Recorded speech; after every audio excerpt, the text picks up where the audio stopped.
Ассалаумағалейкум, құрметті көпшілік. Қазір өздеріңіз баршаңыз білесіздер, оңтүстік өңірлерінде қатты ыстық болып жатыр. Содан малды ыстықтан сақтау үшін осындай қылып қойсаңыздар болады. Салқын, әдемі температураны ұстап тұрады. Яғни тұман дейді. Суды осылай тұман қылып жіберу моторчикпен өте керемет. Жақсы, малда өзін жайлы сезінеді. Салқында астында тұр барлығы. Енді біраз ақшаларыңыз кетеді, бірақ дегенмен де малдың обалына қалмайсыздар. Оларда өздерін жайлы сезініп тұратын болады. Аллаға шүкір, біздің мал сыртқа шығып жатыр қазір. Ыстық деп тұрған жоқ. Түрлері әбіржіп тұрған жоқ. Аллаға шүкір.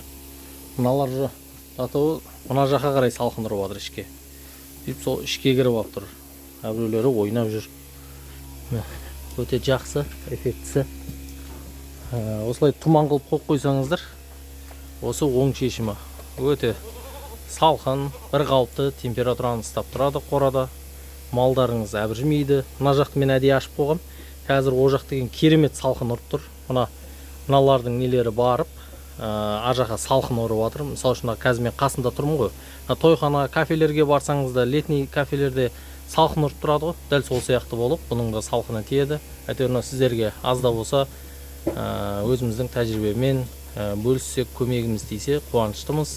Бағарларыңыз көбейсін, қазақша контент дами берсін, шаруаларымыз, кәсіптеріңіз берекелі болсын. Осылайынан бөлісе отырыңыздар өздеріңіз. Міне яқты да мотормен жақсылап шайып шыққам. Ояқтан да салқын ұрып тұр. Қазір малым Аллаға шүкір. Енді біраз шығындар кетті. Бірақ дегенмен де малдан тек қана пайда көрем деп емес, оның обал сауабынан да қорқу керек, обал сауабын да ойлау керек. Мысалы үшін мынаны да әлі менің өзімнің есігімнің алдында жоқ. Осына тұманный жәндегі полив, яғни тұмандатып, осылай су шашатын менің есігім алдында да жоқ өзімнің. Расы керек. И мынандай жәндегі тор сетка, яғни көлеңке түсіреді, әрі ауа өткізеді. Бұндай да менің өзімнің есігім алдында да жоқ. Есігім алдына күн шақшиып түсіп тұр. Бірақ дегенмен де қыбырлаған тірі жан малдан обал болмасын деген ниетпен осы яққа да қойдым. Мынаны екі слой қылып қойдым мысалы үшін. Бұның өзіне жай әшейін 60 000 теңгедей расход болдым. Біраз одан да көпке түстік. Мынағанда бір шама расходтар кетті мысалы үшін.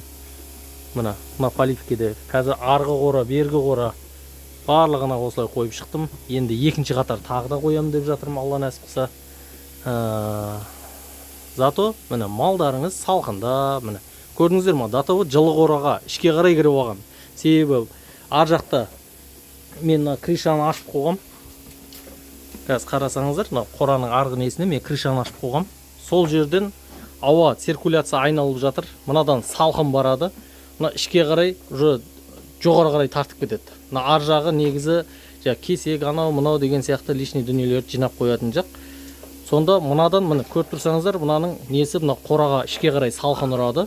Ар жаққа қарай тартқан кезде іштегі лас ауаны, яғни аммиактар бар, зәрден бөлінетін, соның барлығын тартып кетеді. Сонда ішке жәндегі салқын ауа беріліп тұрады.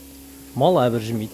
Осылайынан амалын тапсаңыздар, малға да жақсы, өздеріңізге де жақсы. Қараңыздар, өте тамаша.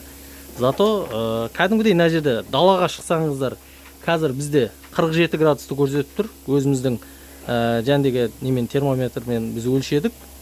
Сөйтсе 47 градусты көрсетіп тұр.